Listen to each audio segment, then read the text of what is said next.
Welcome to Easy Vibes. On this platform, the whole idea of this platform is to have interesting conversations with many different people from different walks of life.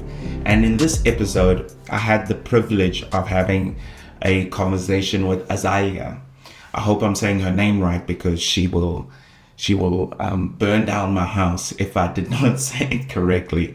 But we had an absolutely fantastic conversation. Asalya was born in Uzbekistan and she spent about 10 years in Czech Republic. And then after that, she moved to Finland and she's been here as of recording this for about a year and a half. She's definitely finding her feet here in Finland, but from our conversation, it seems like she genuinely enjoys it. One of her biggest passion, if not the biggest passion, is actually rock music. And we do talk about this in the episode, how she started a band and all that sort of stuff. And another thing you should know about her is that she also does social media, and she has somehow wormed her way into the Finnish audience. And it was fantastic talking about a wide variety of things. So enjoy this episode. How in the world do you end up in Finland? And where were you from before? Like, give me a little rundown of the whole process. So I was born in Uzbekistan. Okay. And at the age of 18, I decided to move out. You decided to move out? Let me just turn you a little louder. Yeah. So at the age of 18, I decided to move out, and I always felt like I didn't feel myself, or I didn't belong in the society where I grew up. Okay. So I was always asking myself, like, what am I doing here? I always felt like I'm just like hiding, and I'm just like not able to express myself to the fullest. Because growing up as a girl in a very conservative country, it's like you always have these restrictions. You're expected to behave a certain way. Is it religious? It is a religious country. It's a majority of people are Muslim there, but it's okay. Not really. I don't see that it's only because of the religion. It's just this mentality of people. And I understand that some people can live with that, but I was really struggling, and I was always a fan of rock music, and I was always different in comparing to other girls, and right. Many people saw me kind of not like cool that I was different, but more like an outsider. So if you stand out, if you're different, it was not always kind of appreciated. It was more like weird. But I moved to Czech Republic to study. And then I stayed there for almost 10 years. 10 years? Really? Yeah. And this is the place where I consider that I grew up in Czech Republic. Right. Like a person, and I could really discover more who I really am. So I had this kind of freedom. But then 10 years later, I ended up here in Finland. Right. Because I felt for the past like couple of years in Prague that when I was living there, I just felt that I was not feeling well anymore there. Okay. In what way? Wow. I just felt that I already reached that level when I want to have like a better connection with people besides just going out. I love going out. I like to have fun. But then I realized when I really needed someone to be there for me, it was really like limited amount of people. So I have thousands of friends in Prague, and I absolutely love them. But if I could narrow down like real friends from all of those thousands, that would be like 2. Right. And I just felt that I'm also not feeling the best about myself in this place anymore. So I was feeling like I'm not able to grow up there. I was just in this bubble, and I also wrote a song about it. It's called 22 Again. So I'm gonna turn 28 soon, but I just felt like I'm still living in those in that student life, in those student years. Yeah. When I was like 20 or 22, and I was just like, I need a change. I need to just go somewhere else. Can you think of an experience that happened that made you feel that some of the people that call you friends are only friends to a certain level and not when you really need them? Did something like that happen that really drove it home for you? You mean like why I realized in Prague that I have these problems? Yes. Actually, I kind of always denied it because I didn't want to kind of not hurt myself, but not really think much about it. But it literally happened this summer that I went back to Prague in July, and I was like announcing it kind of on social media. I'm going to Prague, and I went there for a month, and I was really so happy to see everyone, and everybody was like texting me on Instagram, yeah, we'll go there, we'll do this and that, blah, blah, blah. I'm gonna meet you, you're gonna stay in my house, we will do this and that. But then when I actually arrived, I felt so lonely that like this place was my home, but only really like 3 or 4 people were kind of willing to or made time to meet me. And I was there for 1 month, and I felt like I'm chasing people to meet, and I felt so bad. I was so down. I really hated that feeling, and that was like a moment of realization. And then I created this like drama also on Instagram, like, oh my God, like screw you, all my friends. What did you say on Instagram? Yeah. Really? Yeah, I posted it on my story. I was like, you know what? Like, really? I'm not talking to you anymore. I was so pissed. Yeah. But then after I did that, people were calling me. Like, I don't think I ever received so many like calls in my life. People were calling me like nonstop and like, hey, like, sorry, I was doing this, I was doing that, or something like that. And I was just ignoring everyone. I was like, no, like, you didn't find time for me before actually I posted that. Now I'm thinking back that maybe it was like a really bold move for me to just say off everyone. Yeah. You can swear if you want to. Okay, like fuck off everyone. Like, I still stand by what I said before, but I still love you. Yeah. But I feel like I understand that feeling of going to a place that you considered your home. And home obviously is a combination of a bunch of different things, including the people. That's like number one question people ask me, what is home? And honestly, this is the most difficult question for me because I lived in 3 places. Well, Finland is my 3rd place where I lived the least, but now I have so many things here that I also start considering this place as my home. But I had this kind of crisis before that I thought that, I feel like I don't belong anywhere. I don't belong to like this culture or that culture. I feel like an outsider everywhere. And I really wanted to have this feeling of really belonging to one place. And but now I think that I don't think that matters anymore to me.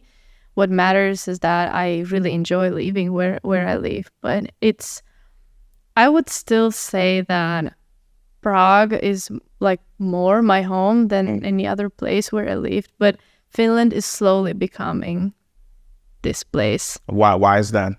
What is happening in good old Finland that is slowly starting to make you feel like this place is home?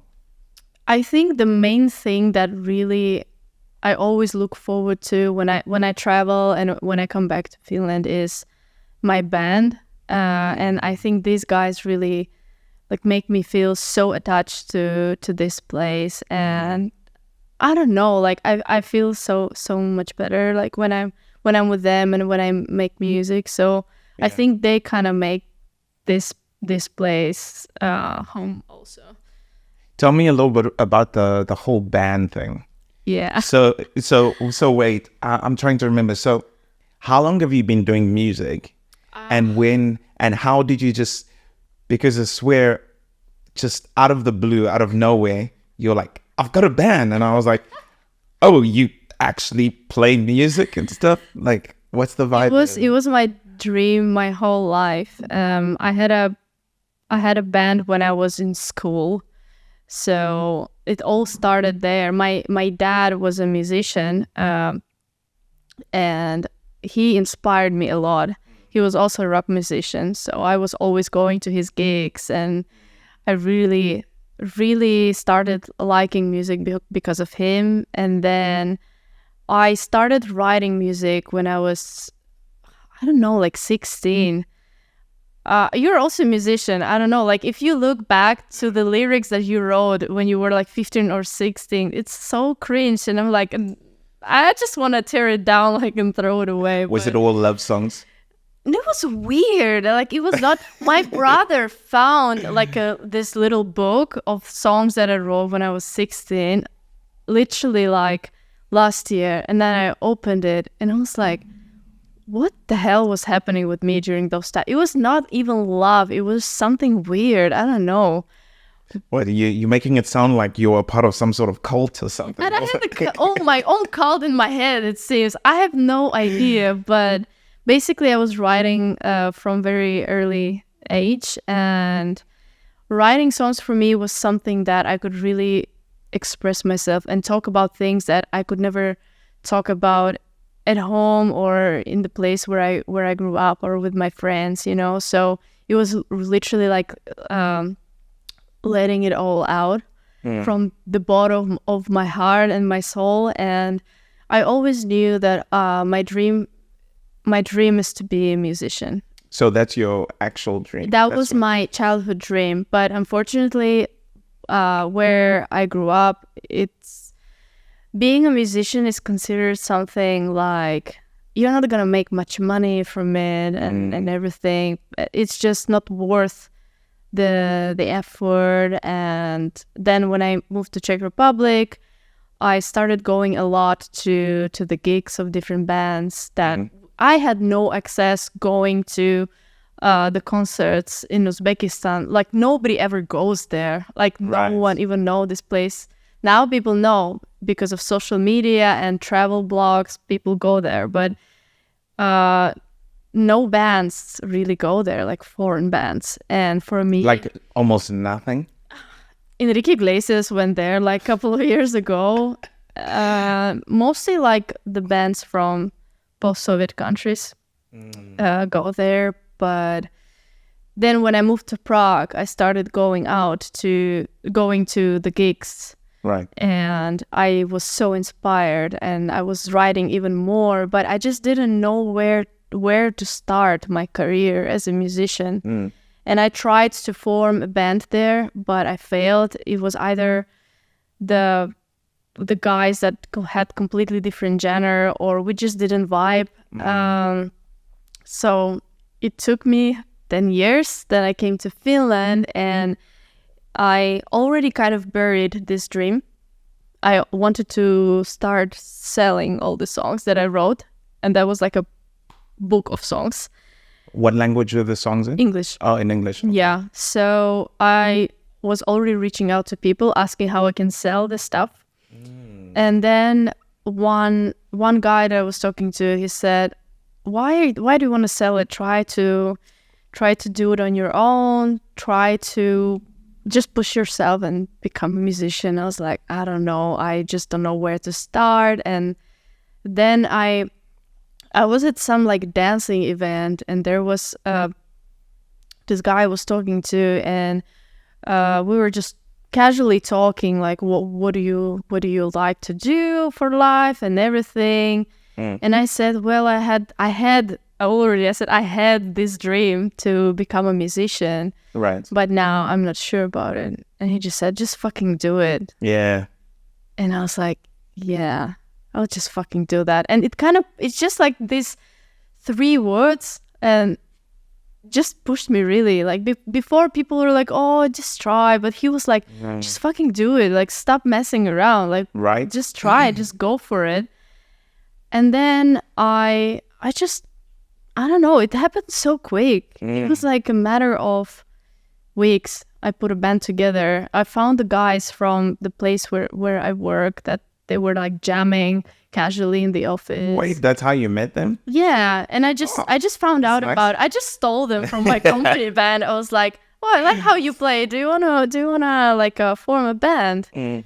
And they were like, "Yeah, let's try." And we clicked immediately, all of us. And we started writing, and we just have such a great connection together. It's I don't know, like it's just a miracle for me. Like with every single member of a band, we're just so well connected and we understand each other. That's so cool. Yeah. And also, because how long have you been in Finland to be able... I know how difficult it is to find band members or people who you want to start writing music with. That's why for me, I've been doing solo music for ages, and I'm trying to get equipment so I can make my sound fuller. But you've been in Finland for how long? And now you've got a whole band? More over a year. Okay. Like a year and, I don't know, 3 months, something like that. I just feel it happened. It just happened this way. I was just lucky. Yeah. I think it was a miracle, really, because for all of these years, I was trying to really put the band together for so long. And suddenly I have it, like out of nowhere. Sometimes I really ask myself, how the hell did that happen? That is really incredible. I hearing just the fact that I didn't see anything about you posting about music, and next thing you had a full band together, and I was like, God damn. Tell me about the language, Finnish. How is it treating you? How good are you? Are you able to? Are we able to switch to Finnish right now? No. No, I'm kidding. I would be. No, I'm not. I'm not good at all. I'm trying. Because you speak Russian, right? Yeah, but it doesn't help. Like, do you also speak? Is it I speak, I think, around 7 languages. What? Yeah. Really? People sometimes what say language? like I'm a spy. Like, Wait, how many? So I grew up speaking Russian and Uzbek. Then I went to Russian and Uzbek. Oh, yeah, it's completely. Uzbek was it? Yeah. No, Uzbek and Russian. People always confuse that, but Uzbek and Russian are completely 2 different languages. Oh, so you see, you're Russian, speaking Uzbek and Russian. Yeah, Russian is Slavic. Uzbek is a Turkic language. Oh. And then I went to a school with German language. I don't know why my parents decided that I needed to learn German, but okay, so Uzbek, whatever. Russian, German. And then I learned English in school. And when I went to college, I was friends with Turkish people. So my 2 best friends from college were Turkish, and Turkish is similar to Uzbek. So I could speak really good Turkish before. Now I understand like most of it, but I need to kind of practice more to speak it. Right. And when I went to university, I learned Spanish and then Czech, and now I'm learning Finnish and Italian. That's actually 9. Yeah. What? Okay, so let me see. You can remember 9 languages, and I probably can't even remember all the languages. So Uzbek, Russian, Turkish, Czech, English, German, Finnish, Italian. Yeah. So are you a spy though? I'm gonna keep it as a secret. Anyway, I feel like I sidetracked you. I can't remember what I was asking you about. I think it was, what language you write your songs in. No, it was about Finnish. How was my Finnish going? Oh, yeah. That's funny. Yes. I mean, I don't mind skipping that question at all, but no, I mean the reason why I ask is that I know for a lot of people who move here, the language can be it can be one of the things that makes you feel lonely when, depending on the people you hang out with. When I first came here, I found that although I met a lot of people who were all right speaking English with me, it was very common that I'd go to certain places where some people just wouldn't, or they would speak to me and then they'll go back to their own little group and they'll all start speaking Finnish, and you'll get lost. You'll feel like you're deaf and blind and mute. I think that, I don't know, like, of course, sometimes there are situations when you are the only foreigner. Yeah. And then people start speaking Finnish. But I was amazed how Finns, how great their English is. Right. That's something that you won't find in Czech Republic. Like if you go to a supermarket and you don't speak Czech, or like if you want to receive some service, I don't know, whatever, like go to post office, supermarket, or something, the chance that the person will speak English is so low. And I speak Czech, so I learned it pretty quickly, but there are people who were really struggling with that. But then when I came to Finland, the first like month, I was still asking, do you speak English? Like, but now I don't do that. I speak like English straight on your face because I know you do, you know?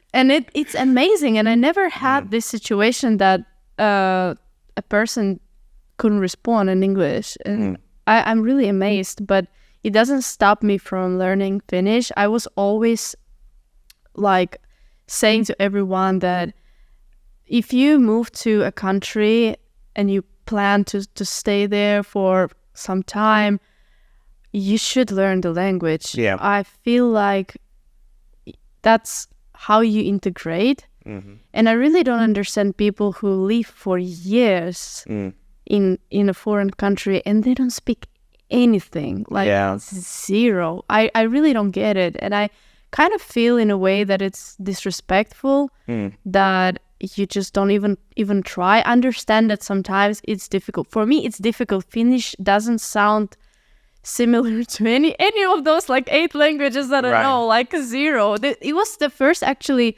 time ever in my life when I came to a country, I was like, oh shit, I don't understand anything. Because usually if you speak Spanish, German, I don't know. If you speak German, you go to the Netherlands, you pick up something. Yeah. Also, like if you go to Sweden or Denmark, also you can pick up something. But now it's Finnish, and I'm like, it doesn't sound like anything at all. But it still doesn't stop me from trying to learn it. So, so are you currently in the process of learning? Yeah. What is your learning routine like? What are you? Mostly Duolingo, not gonna lie, but I also have some like extra books, and I took a class of Finnish for like 5 months, like elementary Finnish. Okay. But then I just don't have time for classes anymore, so I just learn it on my own, and I just try to push myself to speak Finnish when I can. Yeah. In the store, or I remember like my first... Really? So you actually step out and you try speak it? Yeah, like my first proud moment was like when I, for the first time, understood the lady at the supermarket. She was like, haluatko pusseja, kuittia, you know, like, do you want a bag or do you want a check, like a receipt? I probably mispronounced that for sure, but I understood it and I was like, ei kiitos. Hyvä päivä, you know? And then I left, I was like, yes! Finally! I felt so proud. That's awesome. Like I understood it for the first time. That's really cool. And I think you are right.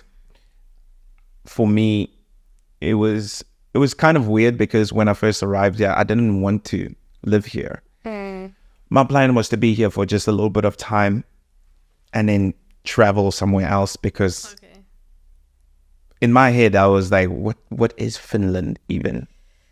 I can understand. And then as time went on and it became apparent that I'm going to, because I hated living here at one point. I really wanted to leave. And then when something happened. Yeah, then it was decided that I'm going to be staying But the annoying thing, and this is not an excuse, I think it's more an understanding that I need to put more effort into my learning, is the fact that everything I interact with is in English. My work is in English. The videos I make and stuff are in English. The people I hang out with speak in English. And that's the one aspect of it where I know I probably need to be a lot more firm in my decision to learn it, even if it's just a little bit, because I do think I sometimes miss important bits of information or context or subtext. And you feel better like when you even understand the context of people that like, talk in Finnish. You're like, I know this word and everything. It makes you feel much better. Like you start to like belong here more. Yeah. And you understand the people. So it was the same like with the Czech language for me also. Oh, really? When I started learning it and when I actually started speaking it, I felt like much better. But I think that in Czech Republic, I always stayed in this foreigner bubble. Even though I speak the language, nice. I know the culture, I know everything about Czech Republic. I was listening to Czech music, watching Czech TV.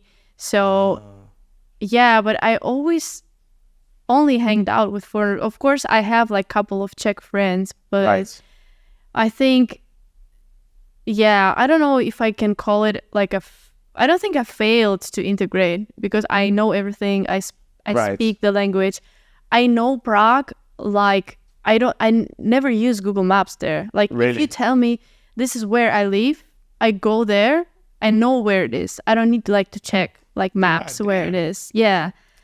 So on top of speaking 9 languages, you've got photorealistic. Maybe I'm a spy. Before you moved to Finland, did you do saunas and stuff? For me, before sauna was more like when you go to spa, you know, you go to sauna. It was more like kind of really like a rare thing that you do. And I remember like the first time I went to sauna in Czech Republic, there was like this picture. You cannot go there with your clothes on. Really? I was like, no, like, what do you mean? It was the first time like I had this situation, and literally I still had my towel on, but then I entered and everybody was naked there, and I was in Czech Republic. I was like, this is weird. I'm not doing this. Then like maybe 7 years later, I'm moving here to Czech Republic, to Finland, and then everyone is naked here in sauna. Like the first 2 times it felt weird, but now it's weird when I see people in clothes in sauna. Like now, and I have sauna in my building. I go there like twice a week. I really love it. Yeah, I really do love it too, but for some reason, at least for me, I prefer private saunas as opposed to sharing with random people. I mean, I've done it before on many occasions, but places like Sompa Sauna, for the people who don't know where that is, that's a public sauna place here. So tell me the story about Sompa Sauna. You sound like you have a story about Sompa Sauna. People were always telling me like, oh, there's this public sauna, a Sompa Sauna, and I had it on my list in my Google Maps. Yeah, I will go there one day. But one day, it was this year, it was like February or something like that. I was out with the guys from my band, and we went partying, and like we were drinking and everything, like full out. And then I don't know how that happened, but I think we were in Kaiku, and they went outside. And Kaiku's a bar. It's a club. A club. Yeah. So they went outside, and I was waiting for them inside. I was like, there's no way I'm going outside. It was like -10 in a t-shirt. There's no way I'm doing that. So I was like waiting inside. And then somebody started talking to me like, hey, like, what are you doing in Finland? And it's like casual that Finns start talking about sauna, like, oh, like this is the Finnish thing to do. Did you go to sauna? And then my friends joined that conversation, and then I don't know how, but I just had this idea, like, oh, like somebody asked me, have you been to Sompa sauna? I said, no, yeah, but I'm planning to go there. Let's go there now. And my friends were like, are you kidding? Like, it's like 3 a.m. in the morning. Like, no, let's go now. I was like so hyped about it. I'm tired about people telling me about Sompa sauna, and I always have excuses why I still haven't been there. Right. So let's go there now. So it's 3 a.m. in the morning. We're like pretty drunk and we're going there. So then we arrived there and it was snow, ice, everything. It was like -10. It was freezing. And I was so naive. Like, I thought Sompa sauna is... I knew it's a public place, but I thought there's a place where you change, that there is some... I don't know, like that it's like some building, you know? I had no idea that it's just a fucking lake and this like one cabin of sauna. And then when I arrived there and I was like, guys, where do we change? Here, like there was a bench and these hooks where you put your clothes, and it was outside. And I was like, it's -10. Are we really doing this? So you take all of your clothes off. Yeah. I never thought in my life I would ever do that. I never did like ice swimming, never even planned to do that. Right. But then we go to the sauna, and there it was full. It was a bunch of Finns there. Everyone was Finnish there besides us. And we were having these like conversations and everything. And then these Finnish guys started to challenge me, let's go ice swimming. I said, no way. For me, it was already like a big commitment to take my clothes off outside when it's -10. I never done it in my life. And then I did that. Right. Basically, there was this guy. He was like pushing me so hard. No, you have to do that. You're already here. He was like really obsessed about it. I was like, oh, okay, I'll try. Right. So first time I go there, I just get in the water like till here. I was dying. It was so painful. Yeah. Then I went back to sauna. Then the next time I went back, and it was like till here. So every time was like increasing. Oh, really? So you were going in? Okay. Yeah, but these guys were so into it. They really wanted me to do it and make it an experience. And they were like, we will look out for you. Like, if you drown, we will help you. I was like, oh, thank you. You know, good to know. But then eventually I did it. So I made it to the water. Full body submersion. Yeah. How did it feel afterwards? I sobered up in seconds. Like all this shit that I drank that night, all the lonkeros, kosu, salmari, everything was there. Like just disappeared. I was, really? Yeah, I felt like I was baptized or something. It was that kind of experience. It was painful, I'm not gonna lie, but then you go back to sauna, and the way they did sauna, that's another topic. It just was steam everywhere. Really? Yeah. So in hot. A good way.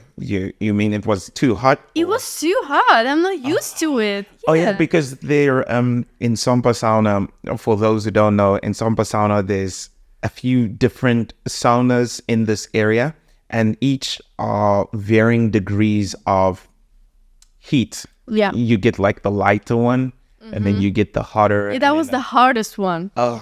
I hope so, but because if that was the lightest one, then I don't know what to expect. I feel like some Finnish people are so, like, I don't know how their skin is able to handle that heat sometimes. No idea. Because when you're in the sauna and people throw heat on, apparently, I heard this, the steam isn't making the sauna hotter.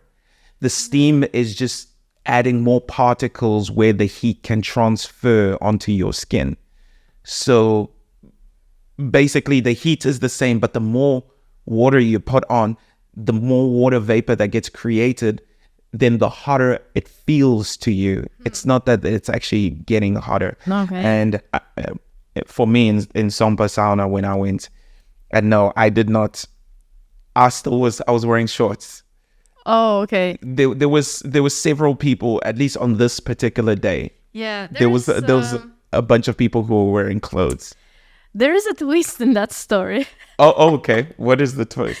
So I go back to the sauna, and then it was like steam everywhere and everything. So we were there till like maybe 5. I don't know.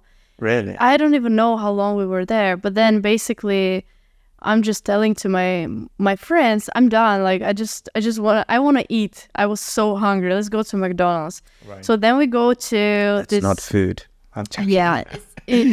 When you are drinking, that's pretty much food.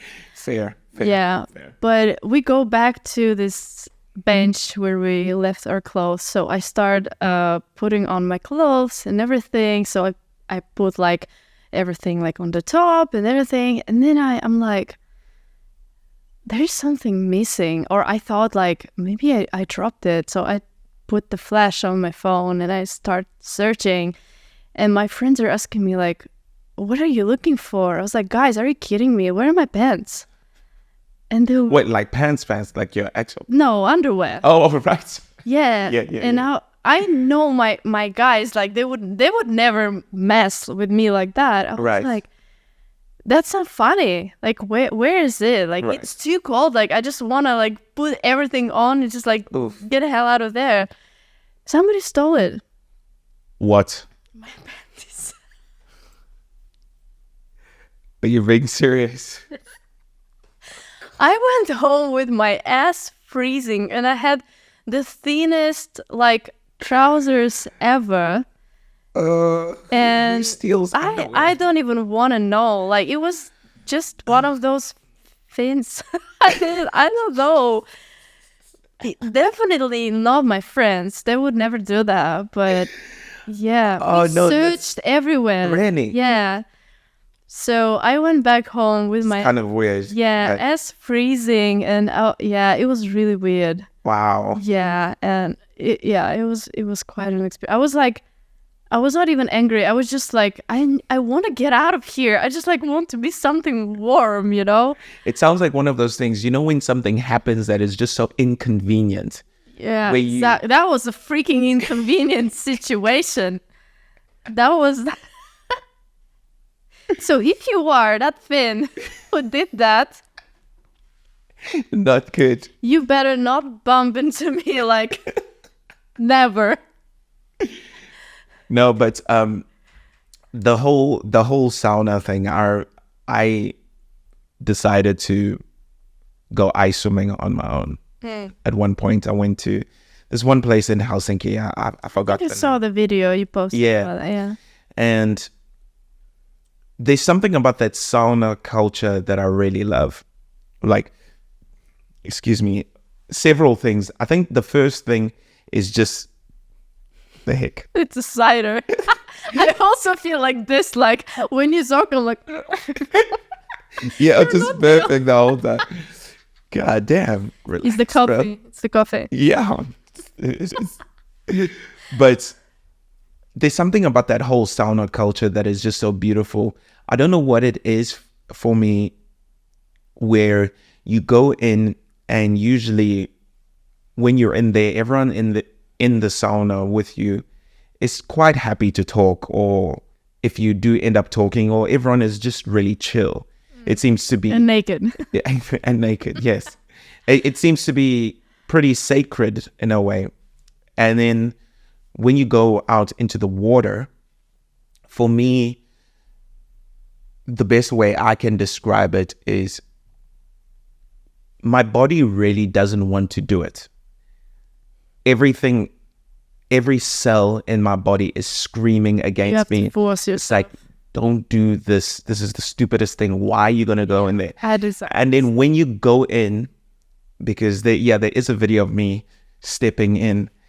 And when you actually do go in, it's as if your body from the inside, it's trying to make sure you stay alive. So everything comes awake. Yeah. But then I feel like it's unmatched. The feeling is unmatched when you get out. When you come out of the freezing water and then you've got that energy that rushes through you. That's awesome. But I still couldn't do it every day. But I understood that you did it like from the first try. It just went in the water. It took me like 3 or 4 attempts. Like first here, then here, then here. I couldn't do it right away. I really felt pain because I'm not used to this. It was like first time ever.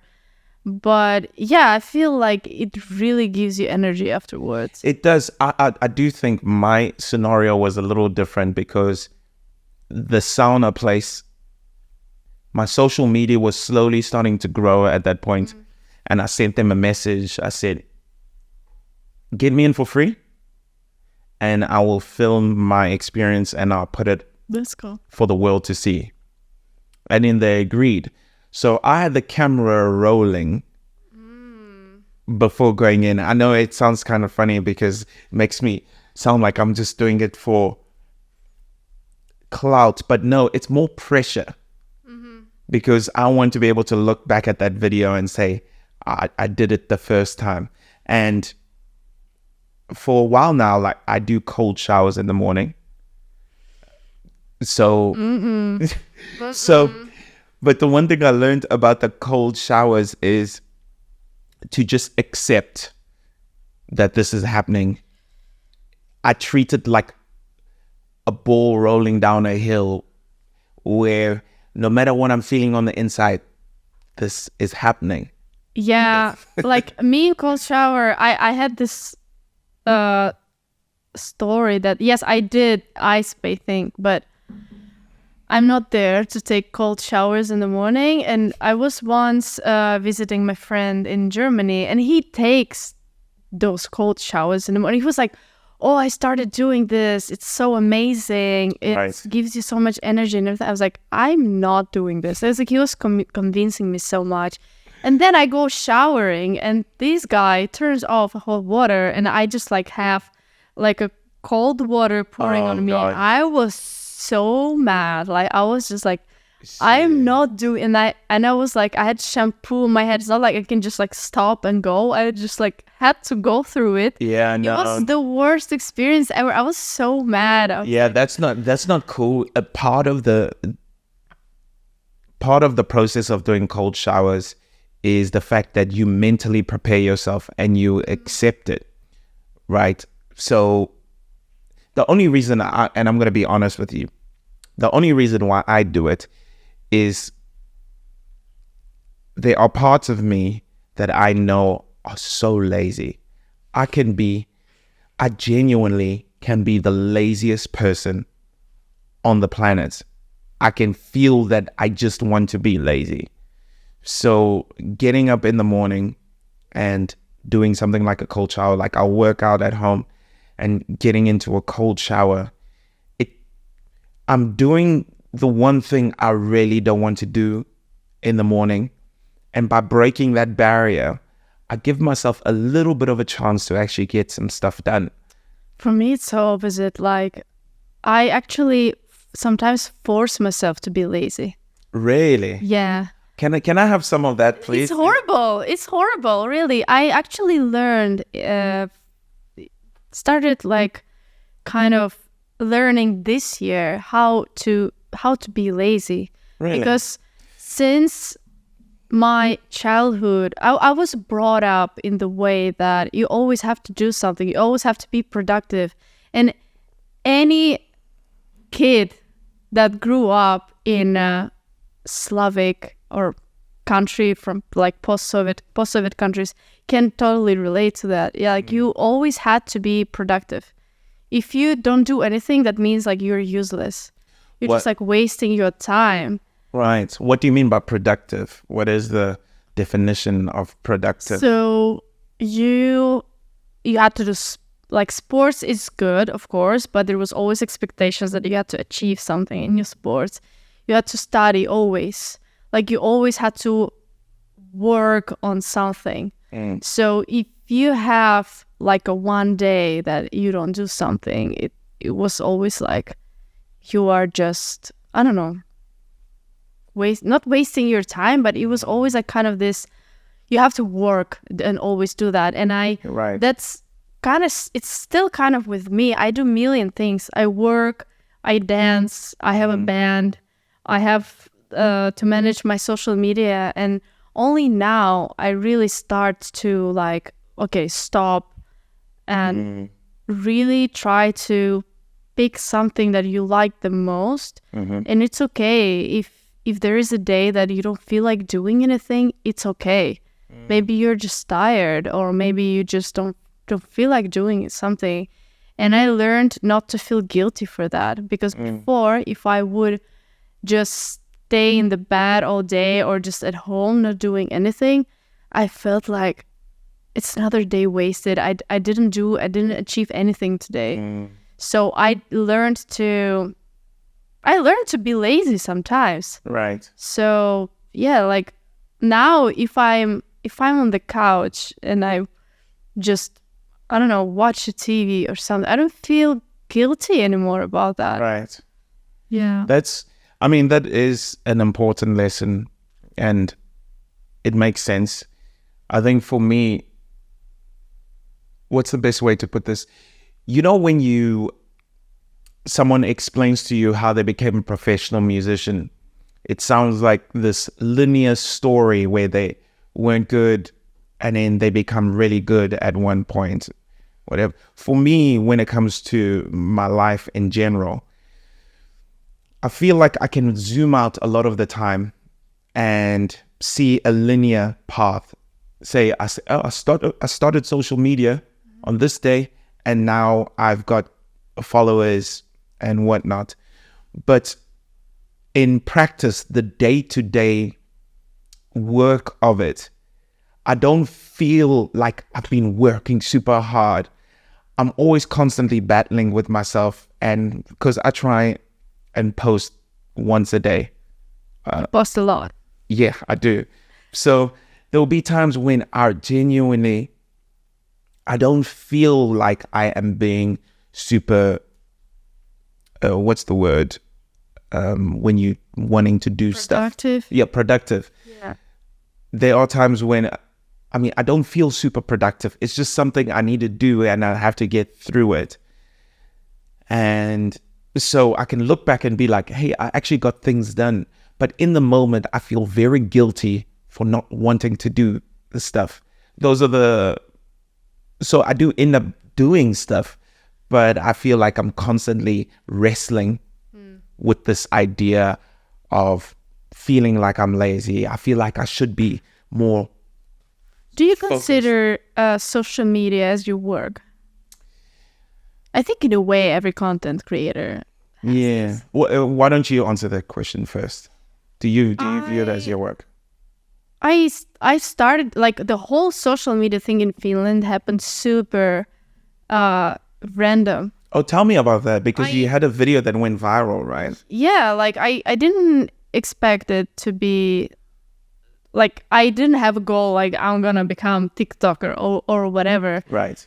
It's just when I moved to Finland, everything was so like new to me and in a way weird and a way interesting. Like for me, Finland is a completely different planet if I compare it to like where I grew up or where I lived in Czech Republic, for example. So even like when I walk in the street and I see a huge rock, I'm like, why? You know, this is like a stupid example, but this is something that you wouldn't randomly see in Prague, for example, or in Uzbekistan. So you see the differences in little things. Yeah, exactly. Or some like shoe brush in front of the entrance to the building. I was like, why is it here? Until winter hit, I'm like, now I know why. Now you understand. So I started kind of documenting everything. I think it all started with this trend,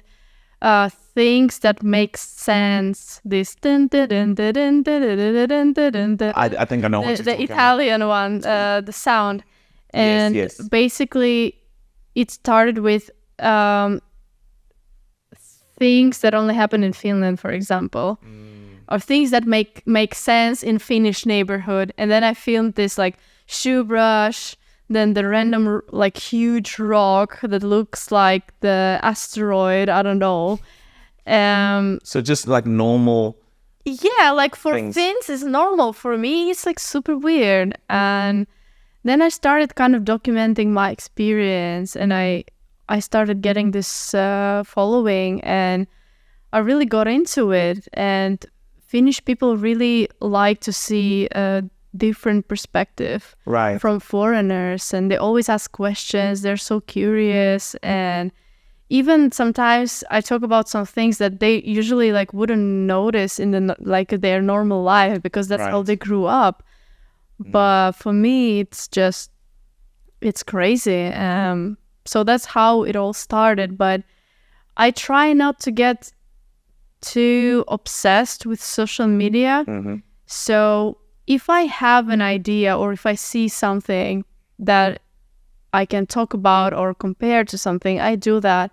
But it's not like I sit at home, I'm like, oh, I haven't posted for like 3 days. I need to like, probably you are like this. Because you post every day, and I'm always like, is it just something that comes on your mind, or do you literally think like sit with your notebook on this couch and like, yeah, this is what I need to talk about? Or I mean, it depends. So to answer, so your answer to the question is that it doesn't feel like a job for you. no, I take it easy. Okay. Go with the flow. Right. I think for me, it is a little bit different, because for me, I also started just posting little clips, things that affected me differently here in Finland, being from South Africa. And I think one day I just realized, because as a musician, I realized that I was terrible at promoting my stuff. I was very self-aware and, should I say, lightly insecure about my music, which is kind of weird. Same. So, right. So I told myself that I'm going to need to take some time to learn how social media works. So, yeah. So I told myself, I first started on TikTok. I told myself I'm going to post at least twice a day, but 4 times a day for a month. Twice a day. 4 times. Oh my God. So, but the thing is, it's TikTok. So the thing about TikTok is that it pushes your content out to different people all the time. So I didn't feel the pressure I would have on Instagram, say, where it seems to actually send your stuff to some of your real followers. So that's how I started. I was just posting and learning a bunch of things. But now the way I've changed it, because it depends on what you want to do with it in the future. So I'm building a brand, my brand. I want to be able to have these sort of conversations. I want to talk about Finland.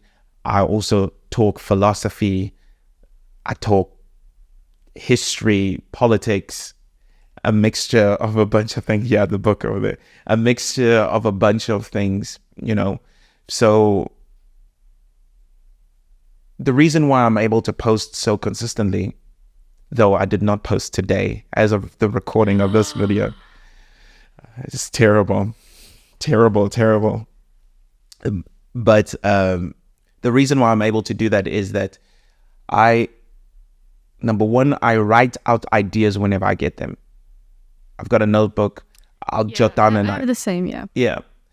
Another thing is, a lot of the time I try and make social media an extension of my expression as a person. So I could be sitting down and feeling a certain way, but then I would take that feeling, almost like writing a song. I'll take that feeling and condense it into something that I can share with people. I actually have one on my list, and probably we can do that now. Oh, yeah? So, what's my name?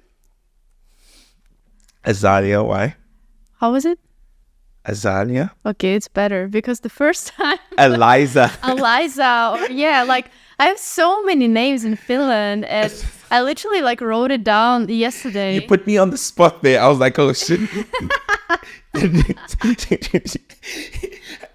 I'm literally going to get your name wrong live. You got it wrong like 3 times, and even like when I walked this door, you said, how did you call me? Yeah, Lisa or something like that. Yeah. No, because your name, the way it's written, for some reason, it's just not connecting with my brain. Okay. Yeah. Because the way it looks is, I don't know. It's different name. For the record, say it properly for everyone to hear. So it's Asalya. Asalya. Yes. I was putting the Z. Yeah, I have like so many versions of my name here. So Alasya, Aslaya, Alisa, Asalya. This is how you called me when you came to my party. Asalya. Like, yeah, something like that. No And way. you said it so like insecure. It's like, hi, like, you didn't know how to pronounce my name. I don't blame you. No, I'm pretty sure. I actually okay. asked you. Wait, Yeah, how do that's I? like the second thing you asked me. How do I pronounce your name? Like, yeah, great. Let's start with that. It's so unfair because I've got a super easy name. Chico. Yeah, I know. Now you just boasting like, the fact that you can just say it so easily. What do you think about Finnish names? I mean, they're different. Yeah. There is, I don't know if I have, I don't know why I like I have 2 male names that I really like. Actually, like now, I just thought about it. Both of the names are like the 2 guys from my band. I don't know if that's coincidence, but like Mikko and Lauri are like my 2 favorite Finnish names. Right. Maybe it's related that they are like my bandmates, but I don't know. I think it sounds cool. There was another Finnish male name that I liked. So Mikko, Lauri, I don't know. Interesting. But female, well, Laura, I think it's Finnish. Is it Finnish? No. Yeah. I think it's more like international though. Yeah. Well, you wouldn't say Laura. In English, you would say Laura. Laura, yeah. That's one thing I've had to change because you have an English way of saying things and a Finnish way of saying things. Yeah, I don't know if there is any female name that I like. For me, it's kind of the opposite. Yeah. And no offense to anyone who has a Finnish name, but I've always found Finnish names, male names, really jarring to the ear. They don't seem to have any flavor. Like the food. I'm joking. Yeah, that's gonna be a separate conversation. And I mean, I don't hate it, but it's not. Okay, just say the name. Just say the name. No, like even the names you mention, like words that are kind of sharp and rigid, like Mikko. That's how Finns talk also. Yeah, I know. Pekka. Yeah, Pekka. Oh yeah, Pekka is like. Yeah, I know Pekka very well. I've got a Pekka friend. He's my body double. He's in my videos. You know, whenever I put the blonde wig in my videos, that's Pekka. There's one. I don't want to say weird Czech name, but a Czech male name that always kind of like. How did you even come up with this name? Jiří. Oh, sounds like a disease. That's funny. Like I've got Jiří. Officially, you are Jiří, but people call you Honza. What? Yeah, that's even more confusing. Wait, I've actually seen. I think I've got a Honza following me on Instagram. That's his name. Your real name is Jiří. Really? Oh no, wait. Jan is Honza. Yes, if it's Jan, then it's Honza, not Jiří. Jiří is Jirka, like the I feel like let me just. I think Jan is Hansa, not Jirji, but Right. yeah, that's the name that I was always like, oh. And to I guess to pivot into something a little bit more, I know we spoke about it a little bit last time. So coming here to Finland and the Russian connection that you have within your blood, right? Have you found that a problem here No. right now? Yeah, and that's something that I was really, I was amazed how, at least that was my experience, how people are not, like Finnish people are not like judging you by where you're from. I know many people might say like, no, like the people are not like this and so on, but at least that's my experience. My last year in Czech Republic, especially when the war happened, it was difficult as a Russian speaker. I was, for example, having a lot of like harassments on the street.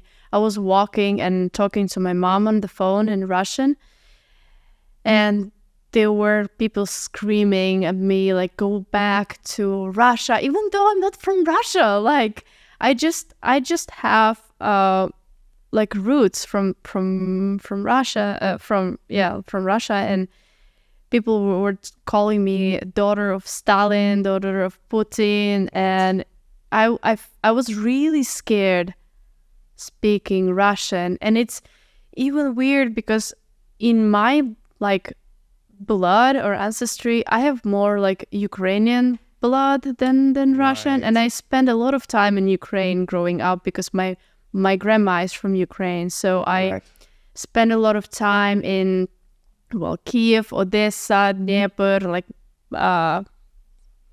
Crimea when it was back then. It was Ukraine, and so I grew up kind of between two nations. And when people really scream at you and harass you without even knowing where the fuck you're from, I found it so like it was hurting me a lot. Yeah.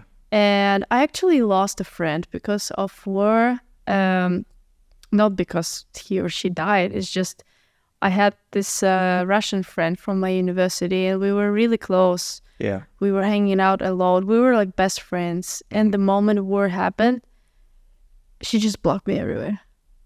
And we supposed to hang out like you didn't it wasn't, you didn't have an argument? We didn't even have any conversation. It's just I don't even know how that happened. So she's Russian. Yeah, she's I guess, I don't even know. I never spoke to her like after that. I guess she supports that, but I don't. I mean, imagine you have a best friend and you have plans to hang out, and the war happens, and then you just lose your friends, and without having in any conversation or argument. There was no argument. There was no conversation, and I was really pissed. And I wrote her, you know that I have family still living in Ukraine, and you never asked how I felt about it. And I felt like shit. I couldn't work. I couldn't do anything because I still have my family from my grandma's side. I have friends living there. I was devastated from what was happening, but I still have friends from Ukraine and from Russia, and of course, if the person is supporting the war, I don't support that. So I'm probably not going to talk to this person, but without having any conversation or argument, the person just blocks you. Yeah. And it hurt me a lot, because if we would at least have that conversation, then maybe it would like be a closure or something. Right. That there is a reason. Of course, there is the obvious reason why we don't talk anymore, but it was so weird for me that the person can just cut off everything, all the fun, all the friendship, and that friendship was like for 8 years. Really? Yeah, we went to the same university. We were in the same class pretty much. So. And she lived. Did you live in the same country at that point? Yeah, she still lives in Czech Republic, but we never talked. No, and I as much as I would want, I wouldn't talk to her anymore. How she did me. So yeah. You do bring up a very important point of. I feel, especially when it comes to things like politics or things that are so divisive online, I feel like people are in different camps. Number one group likes to demonize a whole group of people, which I always think that's wrong. Yeah. You know, of course, there are some very different cases like the Nazis in World War II. Yeah. I will demonize all of them for obvious reasons.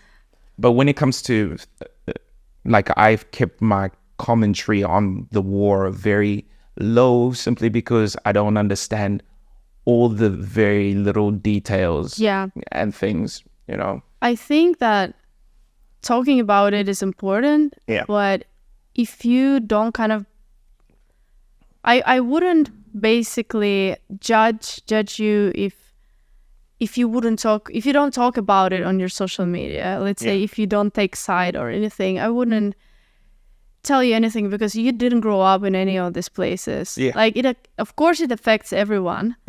But there was this kind of thing that if you didn't post on anything on social media, that means you just don't care. But it doesn't mean. It doesn't mean like that. I also didn't post anything for a long time, not because I fucking cared, but I was hurting. Because my friends were trapped. Some of my friends and family had to go and fight in the war, and they're still doing that. I lost contacts with some of the people that I have no idea what happened to them. I don't even know if they're alive, but it's just, I think that, for example, in the case of Uzbekistan, Uzbekistan is has very close ties to Russia. So we were historically besties and everything. And for example, I don't understand people who say I'm neutral, or I don't have a saying, or I don't have any opinion on that, while having a family living in one of these countries. I'm like, this is not the times when you can just, I don't know how you can just move on and not talk about it. Especially now, the power of social media, you have to talk about it. You have to show people the truth. And I was, the news I'm getting here in Europe and the news people get in Uzbekistan is completely different. I hear one story, they hear another. And I used to blame people. I was so pissed when I was going back there and saying, like, how can you think this way? Like, how can you support it? But then it's just what they're being fed, you know? Like, this is what media feeds them and makes them believe. And then I literally had, like, the whole night conversations with, like, my family and friends, educating them on what actually happened. So I'm not a person who would just tell you, no, you're wrong, you have to switch. I have to, like, explain to you my side, my opinion, and go through some facts and evidence, you know, what actually happened. That's how I basically convince people. But I really think that talking about politics is important, especially if you belong to one of these nations. And it's a very also difficult and in a way like controversial topic to talk about. Especially here in Finland. The Finns get really fired up about all this because of obviously their history with Russia. And I think for me, part of the reason why I have I've tried to watch it from afar. And before I continue with that, how you're saying the pressure to post on social media, it was the exact same thing when the whole Black Lives Matter thing happened. Yeah, okay. And everyone needed to post a black square on social media. And I even remember having a little bit of a confrontation with someone I know and love who told me, hey, why are you not posting? You're black too. Like, this is what... And I did post, and I later deleted the post because it made me feel not very good. It was more like, of course, there is a meaning for it. It happened like it was horrible what was happening, right? But then it kind of turned into some kind of, I really don't want to say this word, but it turned to trend. Oh, yeah. There were some people who were posting on TikTok and Instagram about Black Lives Matter without even knowing like why. Like the whole story. They just wanted to be like, oh, like this dude or girl posted that, probably I should do the same. Without even knowing the whole history. I still have. Oh, sorry. Without even knowing the context. So I think that if you post something like political or similar on your social media, you have to be first aware of like where it's coming from and be very educated on this topic. Yeah, you know what, for me, I will say I've become very skeptical about, and it sounds terrible, a week, you can fill up if you want. I'm good. Okay. I'm pretty tipsy already. But let's talk about politics. Yeah. I think for me, if I can just lay my cards out on the table a little bit, is that when it comes to politics, there are certain things that I genuinely dislike that I think cover up what reality is like in general. I think in a lot of cases, in a lot of things, especially when things are political and there are multiple countries involved, things do get complicated. There's a lot of nuance, and this isn't in any way to, I'm not saying that as a cover for when things terrible do happen, but if you want to dive into the realm of politics, you have to understand the fact that there are nuances to things. It's very rarely completely and absolutely starkly black and white. There's a lot of gray. You've got America involved, which just complicates a bunch of things. And then you've got money involved. And then you've got someone who wants to take over a certain area of a country. And all these things just complicate things. And when people start viewing politics as in, these guys are completely good, these guys are completely bad. Yeah. Then politics stops being politics and becomes more like a religious thing or a fervent belief. I've spoken to people who believe so strongly, but when you press them on the details, they can't tell you anything. So I'm like, then what are you passionate about if you don't actually know the real reasons for things happening? This is what I do usually when something like that happens, like some, let's say, important moment in the history. I try to read that's where all my 8 languages come useful. I try to read about it from different sources in different languages. Okay. So I always try to read about what both sides are saying to kind of form my opinion, because I know nowadays politics is so complex. They can just sell you this idea. They can make you like zombies, and they want to make you believe this this thing, and then if you are, sometimes they make you like a zombie. So some people are like, you tell them this happened because of that, and they believe it right away. I don't function that way. I have to literally research, get more facts about it, learn about it more to actually start speaking about it. Yeah. And that helps me a lot to like form my own opinion and to really understand what's happening. Yeah. Yeah, it's a difficult topic, but I think that everyone should be more educated on that and not jump straight to the conclusion. So every country has its own benefit when they sell their story, you know. But when you start reading about the same topic from like different perspective, it can be in a way like an eye opening. It can, and because I'm on Twitter quite a lot, or it's not called X. It's probably the what was that face? Yeah, it's like this whole X thing, but yeah. But point is, I'm on there quite a lot, and I know there's a lot of Elon Musk derangement syndrome.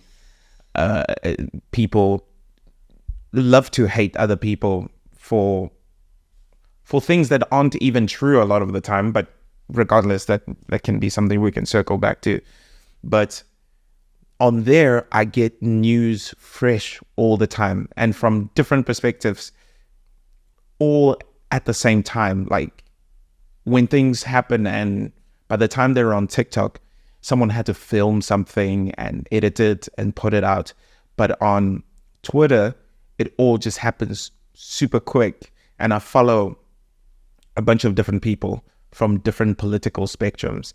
And the one thing that has really blown me away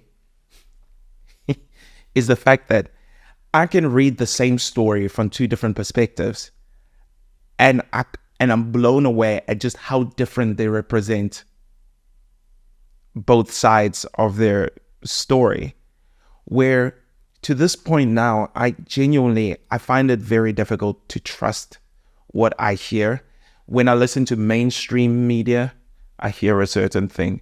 Once I'm like, okay, they're talking about this video of this lady going crazy and they're calling her a Karen, and then I'll take the full video, I'll find the full video and watch the whole thing, and I'll be like, wait, he stabbed her dog. That's the thing, like people forgot about verifying the information. Like I studied international relations. Okay. And like my university was really strict about like what I write and what I say. I always had to like back it up with evidence. Right. And that still kind of stuck with me. So if somebody says on any social media like platforms, so this happened because of that, I don't take it immediately that that's what exactly happened. So if I'm really like concerned about it, I go and read more about it. But there's some people, like, you can manipulate people so much on social media. You can say that, oh, this person said that and did that, and then that person gets canceled. Like this whole cancel culture, like I'm pretty sure somebody will take something out of context from like what we were talking about today. Oh yeah. And they will like cancel us. And I'm try canceling me. Try. I don't know. I find it, I feel like the world we live in now, and this is going to be kind of odd to say, but I'll just say it anyway. I feel like we really worry about people's feelings. Yeah. To a degree where it's not self-esteem anymore. Self-esteem is something that you have within yourself. You've got a foundation, you're grounded. People can say whatever, but you've got self-esteem. The way the world is going now is that for saying one thing that someone might disagree with, in their minds, it destroys their whole identity. I'm like, who are you that you're basing your entire identity on what some random Joe will say on the internet? Those are the people who sit on the couch and just like, this cancel culture is just, it's scary. It is. And of course, it's good to be careful what you say, but sometimes it's just people take it out of the context and try to make it something sensational, something super controversial. Yep. I I don't think it happened to me yet. I'm pretty sure it will happen at some point. But I've had some moments. really? Yeah, because I sometimes like posting some spicy things every now and then Where? on Instagram. Ugh, okay. So, and part of my reason of having long form conversations, part of the reason why it took me so long was that I was quite afraid, to be honest. What did you say? Why were you cancelled? No, I mean, I wasn't. not yet. I wasn't cancelled, but I'm saying I've posted some things where some people have had some very strong reactions to it, What was it negative about? or positive. I've spoken about a bunch of different things. I have spoken about racism, my view on it here in Finland. I think I saw that. I think it was a video about like if somebody looks at you in the bus. Yes, that was one Yeah. conversation that I had, but I've done many other videos like that before.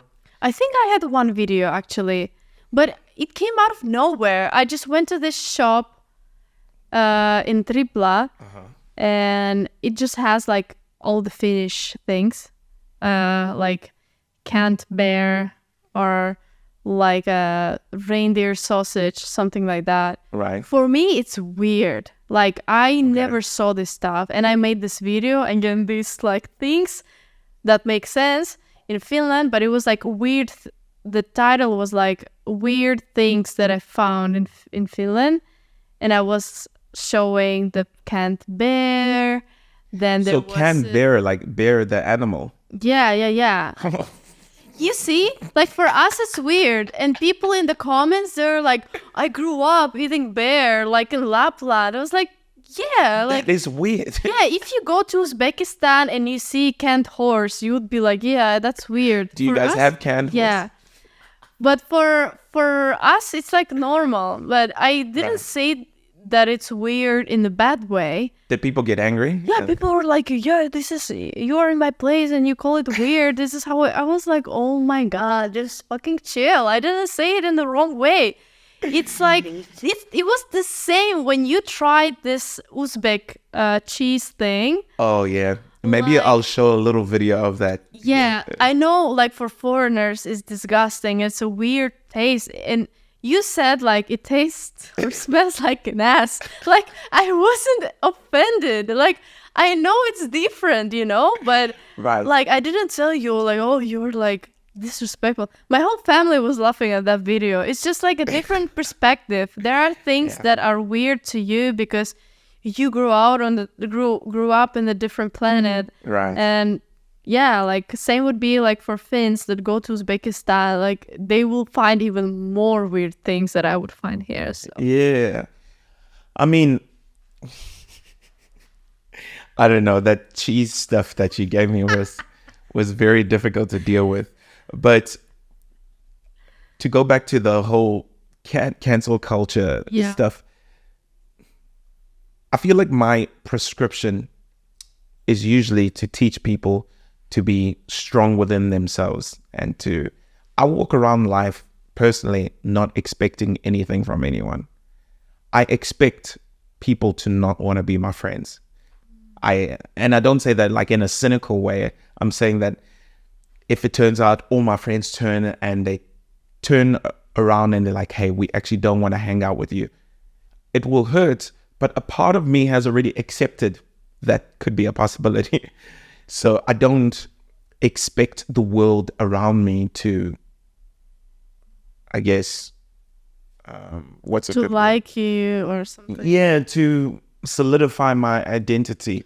So there was something weird in terms of cancel culture. Have you heard of Rikapura? No. So I've been taking a little step into Finnish politics. So Rikapura is Finland's current finance minister. And she's, of course, part of the... It's a woman. Yeah. Or did you think it was a dude? It's a guy, yeah. No, she's part of the conservative Okay. coalition, whatever. Someone will probably fact check me in the video. But the the story went that they found old tweets and old comments of hers, right? And usually, personally, I'm always really against the idea of finding really old shit someone says and then using them against the person. But I do think when you are getting into politics, it's part of the game. People will try and find things, and especially if your job is to try be a uniter, you need to be clever. You need to get ahead of some of those things. Come out and be like, hey, listen, guys, I did say some wild shit. That's why I always delete everything. It's like, hey, yo, I did say some wild shit back in the day. I own up to it. I completely disassociate myself from those past comments. The only problem is she didn't do that, right? And the conservative party, the Kukomos or whatever they're called, they were already unpopular with a certain demographic of Finnish people. So this was just, this was a piece of meat to a lion. This was something. So the comments that she said, and I made a video about it, she said some pretty wild things. Like an example. So I'm trying to think of a good example. She said something along the lines of, she was in public transport or something, and there were these young black guys there, and she said something along the lines of, if I had a gun, they would all be dead, or something like what? that. I know I'm quoting it badly, but yeah, you can check it. She also said something like, does anyone else want to go and beat N-word children on the street or something? So you see, it's very hard to defend. And so she said some of those things, and the full context of most of her statements don't make it seem any better, unless I am proven wrong. But it was just bad things to say. And so I made a video talking about that, where I was saying, this is bad. Obviously. And she didn't fully commit to apologize. She kind of made like an apology, kind of along the lines of like, yeah, I'm kind of sorry, but hey. Yeah, just not to get cancelled, probably. But yeah, she but didn't really mean it. Yeah, she didn't seemingly, at least the people who were angry at her felt like she didn't mean it. And I thought that was really silly, because, I mean, they were voted into power for a reason. The Finnish people wanted a different government.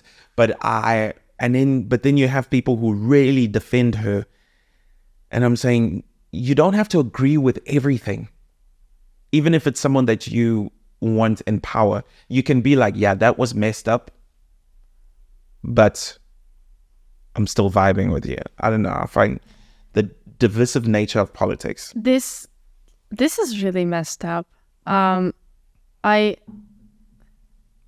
don't know, like how you felt, for example, for like when people really say these kind of things. Oh, like the N-word and stuff. Yeah. This might be really, like, I don't understand how, not just these days, but at all, people can really say these things. Yeah. Like, why do you differentiate people by the color, or why do you discriminate people by the color? I think this is something that I would never tolerate, for example. Yeah. That's something that I never understood. Like, why people even do that? Yeah. I think it could be that sometimes, like Finland's situation as an example, things can get a little complicated because, say, you've got a lot of asylum seekers coming into the country, yeah, as an example, right? And it's true, a lot of the people actually they're in a tough spot. And then you have one group of, or one portion of the society that are like, hey, cool, but just can we be a little bit more stricter? Can we vet the people, make sure that they are not criminals or any of those sort of things? So then you have certain people who end up coming here and say their values are very different to here. Let's say they come from a country that practices some religion that perhaps views women differently or something along those lines, and then they come here and let's say this type of person doesn't integrate, and they create their own little bubble. And so then some people living here will look at that and they might be upset about the fact that the culture is not being respected here. They're not trying to integrate. But by commenting on that, they are seen and viewed as racist as well. There is that side. And of course, there is plainly people who are just racist, obviously. But it's just, there is that, and people need to be cognizant of that sometimes the issue doesn't necessarily have to do with the color, but a lot to do with the cultural differences sometimes. And I think integration is the key. And if you come from, that's what I believe, that if you come from a completely different culture or religion, as a refugee, or not even just refugee, or for whatever reason to another country, integration is the key. You have to integrate with the society. You have to understand the people. And I think countries that really put refugees in this camp and kind of limit them to this integration, that's where things start failing. That's one side. I don't want to blame only the government how they fail things, but also there are people that just don't want to integrate. And that's another problem. I think that I grew up in a country where we have many religions and nations living together. Right. And we didn't and still don't have this problem that we don't discriminate each other or anything like that. We live together because people integrate pretty well. But if you just take people from one country, put them to another country, and you just put them in those camps where they don't integrate and still live kind of the same lifestyle as they lived before, but in a different country, that's where the problem starts. So I think that's the main reason where things start kind of cracking. So and also, I don't know, where would you say you sit politically, if you can even say such a thing? I know America loves to use right and left, and even here, but things are so much murkier now.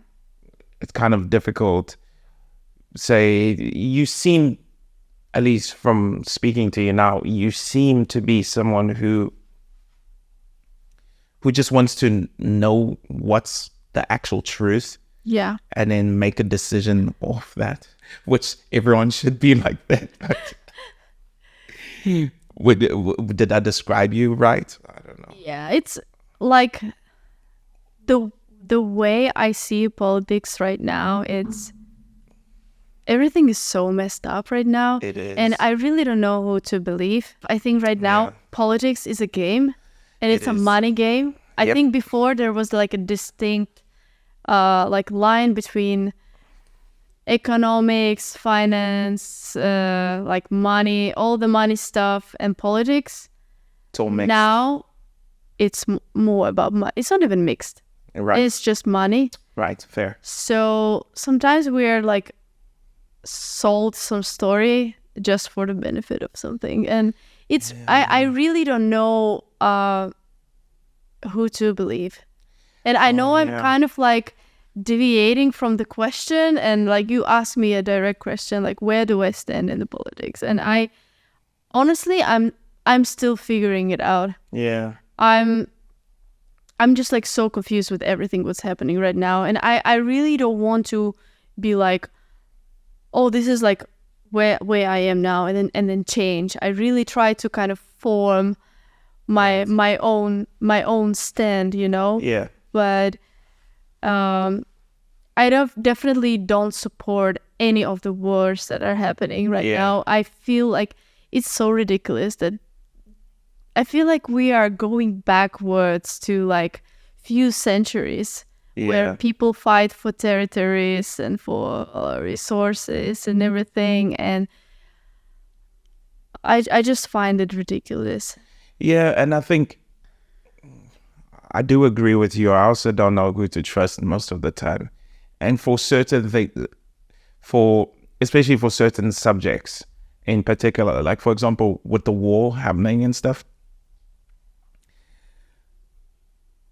I have listened to news from 2 different sources on certain aspects of it. And I come out more confused than ever. And I feel like the West does a lot of moral posturing. They try and show, look how good we are. But a lot of the time they don't have morality. So it's like moral posturing without the actual morality is how I view politics in general. It's all about money. Money is a big thing, it's a mind game. Yeah, money. Like on Twitter, which Twitter has this thing that is called community notes, which I find quite interesting. So if someone posts a picture of, I don't know, Donald Trump walking in a jacket, if that is AI generated or it's fake, people can actually comment at the bottom and community note it and say, hey, this is actually really fake. Wow. It's not real. And that has been really helpful for certain things. Like I've seen a video, they're like, oh, look at this black guy getting beaten up by all these white kids. And I'm like, oh shit. And then at the bottom it says, this is a scene from a movie.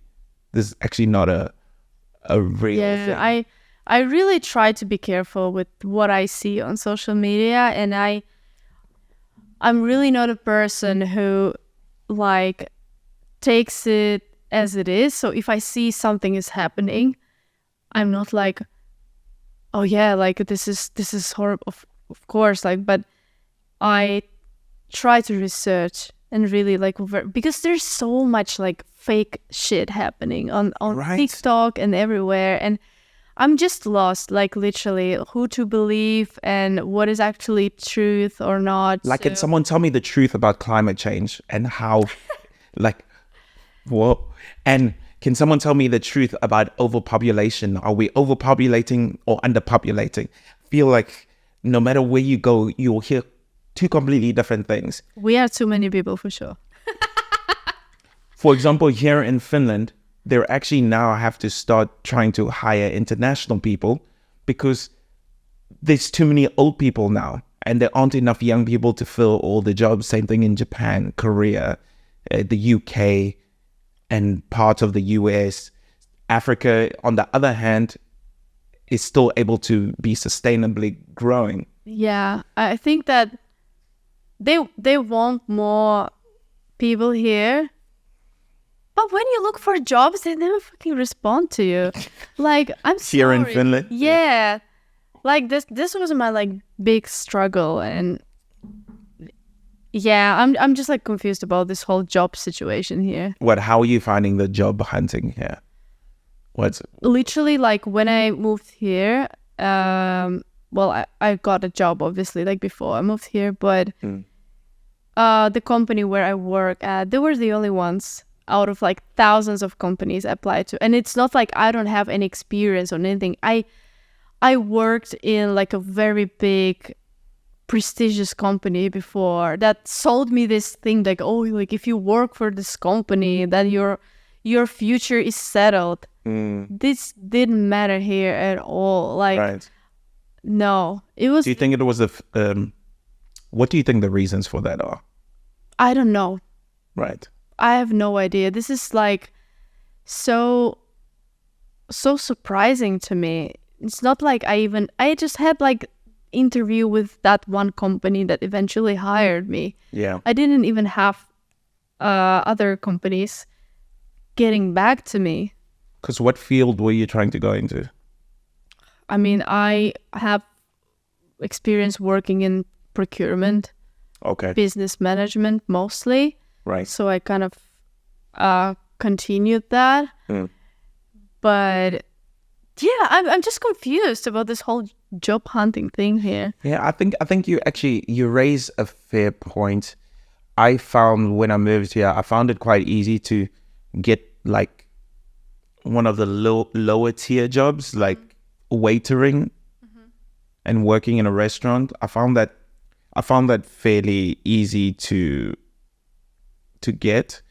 But whenever I wanted to get something in tech or social media or something along those lines, I agree with you. I did find that a little difficult too.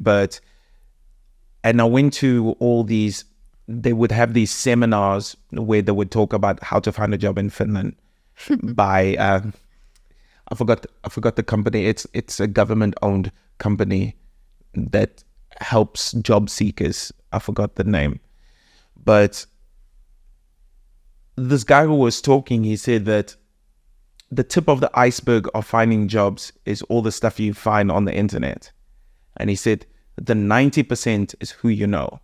This is what I realized as well here, that you should know people.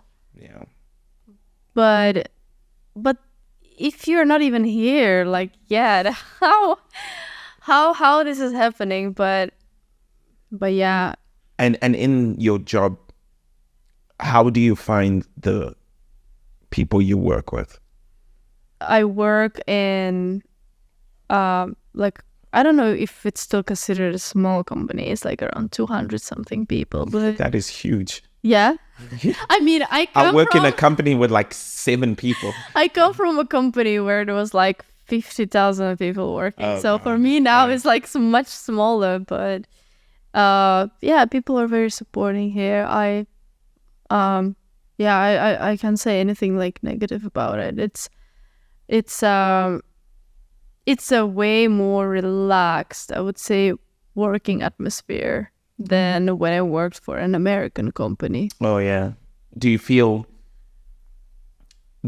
treated fairly by Yeah. in all aspects, being a woman, not being foreign, all Yeah. those things? Yeah. You haven't felt like you were treated differently at all? Not at all. No, I feel really safe in my work environment. So That's really cool. I think it's the same thing for me. One thing I noticed about living here in Finland is the relationship the bosses have with the workers seems so much more chill here, at least in the industries I've worked in. there's no micromanagement. Yeah, and the boss isn't like arriving like, yo, I'm the boss, and everyone's like, oh shit, the boss is here. Act like you're doing your work. Here, at least, I haven't noticed that. I feel like everyone is just, yeah, it's the boss, but who cares?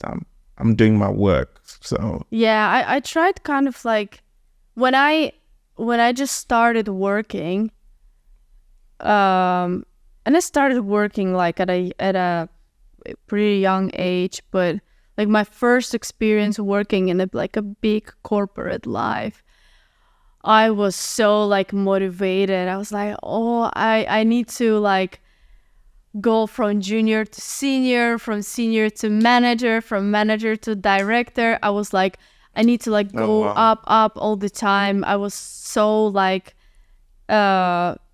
passionate about it. right. But then I don't know, I just like had some kind of, I don't know, realization or something, like why Right. Like if I go from senior to manager, it doesn't make me a happier person. Right. It's true. I mean, the money is better, but so is the work, perhaps. But I mean, the thing harder. is that, of course, like money is better, but then I realized that I'm not spending more. Of course, I save more money, but it's not like I really stopped chasing this bigger paycheck. Really? Yeah. I want to be rich as all hell. What are you gonna do when you get your first $1 million? No, I to explain it better, it's not. I'm not searching for money for validation or anything. For me, money is freedom to do. Me, money is to afford buying equipment for my band. That's all. Yeah, And remember. pay the rent. if you're a millionaire, that would be no. In all honesty, it's not even about the number. For me, I grew up in a really poor home. I grew up knowing what it was like to go to sleep hungry. I grew up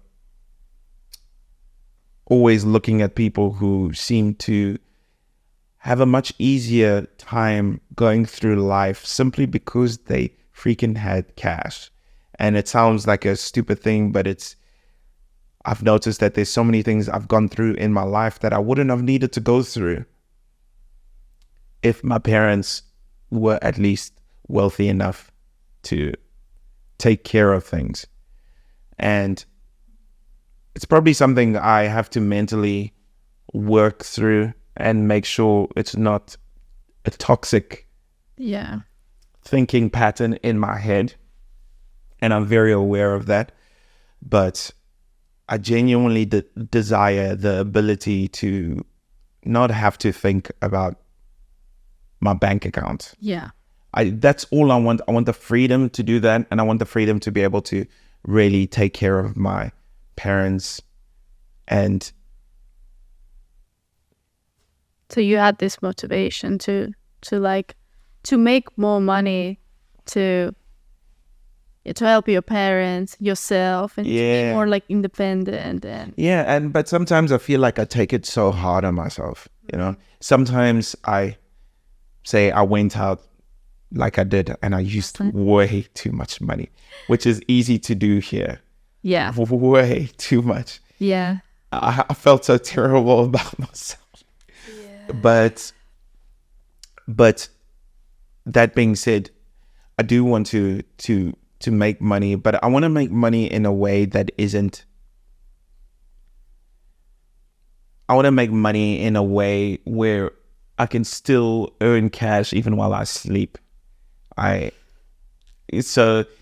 Because we are used to you give up time in your life for a company and then they pay you with the time of your life with money. True. And that's literally what we do. We selling our existence for a certain amount of time. That's why when you start getting into the arts, things get more interesting because you play a show, you release music. All people, you making cash while you sleep. When your music is online and stuff. True. And when you're big enough, people want anything that you have to offer, whether it's a shirt or a vinyl, anything like that. And that for me feels like a really cool way to earn money. But in the process of earning money, I want to help people. I think this feels like more like a reward, that people appreciate your art and the work you do, and then you get money for it. What are some of the biggest differences, the biggest changes of having moved here? And because I know you on your social media, you're like, guys, what the F is this? But are there any areas of your existence in this place that I guess when you first moved here were really like a big culture shock? I had to learn how to be by myself or lonely. Yeah. That's something I didn't experience before, because I was always surrounded by so many people, and every day I could do many different things with like different friends and people. I was always surrounded by people, basically. Right. But here, I didn't have many people around, and people here are also more like spending times on their own, and that's something that I didn't experience before. And I was really feeling weird that I could spend 1 week just by myself in the apartment, and I felt like, do people don't like me here? Why they don't invite me somewhere? Am I like too much? Or I was really questioning a lot, but then I just realized that it's just a lifestyle for some people here, that they just spend time by themselves, and I never had that. And I literally learned how to go alone for a walk, or go alone somewhere to some gig. And maybe for my friends in Czech Republic and my family in Uzbekistan, this may sound like really weird. Right. But here it's normal. You just do your own shit by yourself. And that's something that I had to learn, for example. Right. And I'm still learning it. So how do you handle loneliness? Kosu.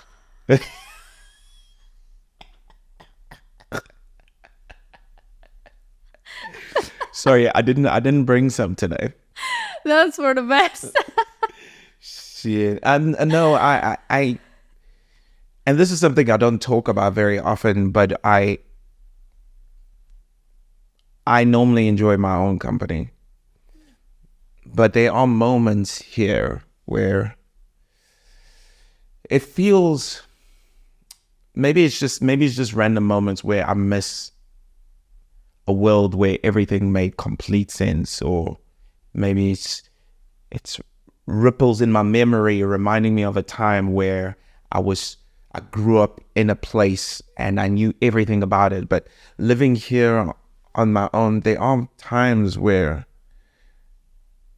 everything, even the people I call my friends, are all busy, or no one's contacting me.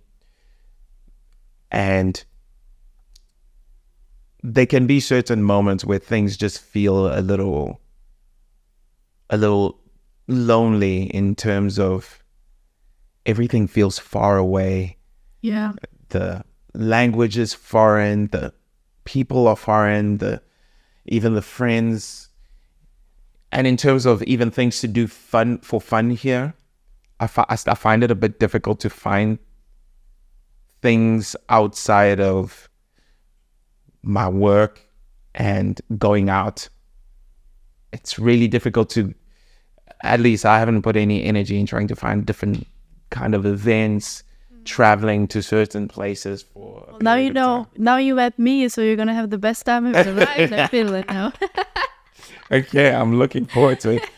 But I know what you mean. Yeah. I also have these flashbacks, from my life in Prague, for example. And like until today, when I even scroll on TikTok and Instagram, and there's like a videos of even like architecture or life in Prague, even now I talk about it, I have this like, it's not like a sadness, but like nostalgia. And I can't watch these videos.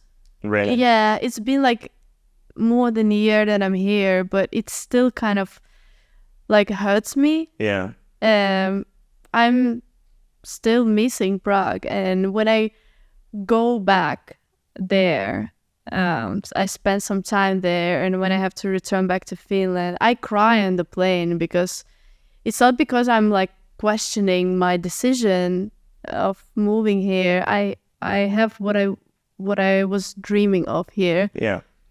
But come on, 10 years living there, you cannot just erase it from your life. I grew up there, and I didn't didn't know how much I love Prague until I moved out from there. Are you still, with the war still going on, do you still visit Prague? Yeah, it was for the whole month. Oh yeah, you did say. And how was that there?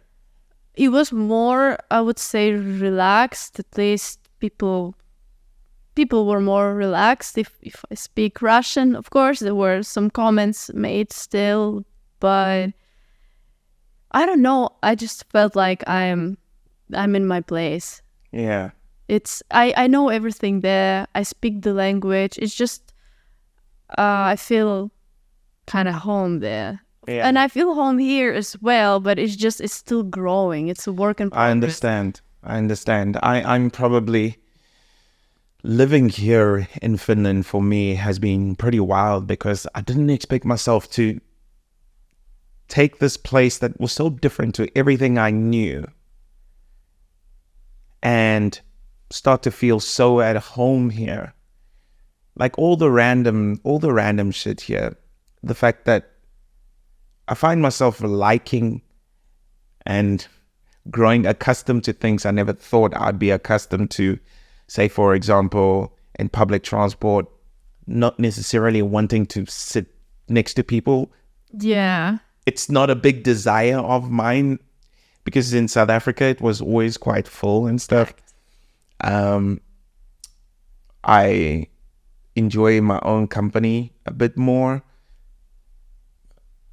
I like things like saunas and I don't know. There's just certain things, and I know I've posted videos about this before, but even here in my apartment, if I'm wanting to leave and I hear my neighbors in the corridor,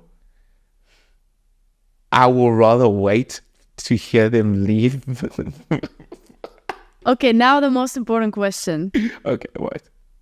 Salmiakki. Oh, no. Yes or no? No. Absolutely not. You love it, don't you? Only salmari. Oh, the drink. In the liquor form.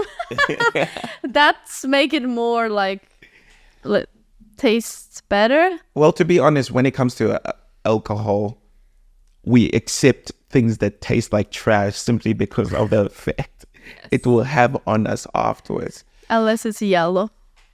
Oh, that's something that I saw stars in front of me when I took that shot.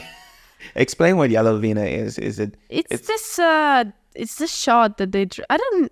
Is it like some? Yeah, it's a mixture. If I'm not mistaken, it's a mixture of a whole bunch of these different liquors or something. Yeah, it's. Yeah, like I can drink the hardest liquor possible. Like in Czech Republic and in Slovakia, they have a lot of these shots, made of different stuff that people are usually like yaks, but for me it's like the favorite thing on earth. But then there is this yellow, and I tried it for the first time like recently, I think a few months ago, and I was like, I can handle whatever, like yellow, what is yellow, like come on. Then I take that shot and oof. Yeah, I thought I died for a sec. I don't know, like I saw like flashes, stars, and it was just like one shot, and I just told myself, no. It's really horrible, right? And the last thing, two more things. First one is, do you find it in terms of going out here and the drinking culture here in Finland, how has that affected you and how do you feel about it? The fact that alcohol is very expensive here makes things maybe easier for me. Does it make it easier? Are you able to say, no, I'm not going out because I can't afford it? I mean, I can't afford it, but it's just, come on. I come from Czech Republic where beer is like €1. See, I've been here for too long. Maybe that's why That's why, like, I'm still getting used to the prices. But I think that people say here that Finns drink a lot. Yes, they drink a lot, but not in comparison to some other places. But on weekends, Like Yes. when they go out, like Friday, Saturday, they drink until they pass out, and that's true. Yeah. But in Prague, because the alcohol is so cheap, going out every day and having a drink every day is not a problem at all. It's super easy. It's super easy, and Sounds like South Africa. yeah, people drink there. People drink beer there, like water. And See, it's probably a good thing why I shouldn't be living in some of those places. that's why I moved. Because the problem is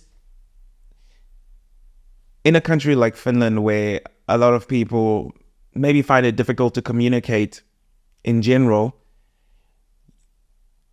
part of the way of dealing with some of that loneliness is going to bars and stuff where after throwing back a couple drinks, everyone loosens up and everyone is able to talk. And for just a little bit of time, even if your friends have said no or your friends are busy, you have that little bit of time where you get to connect with people and you get to have conversations.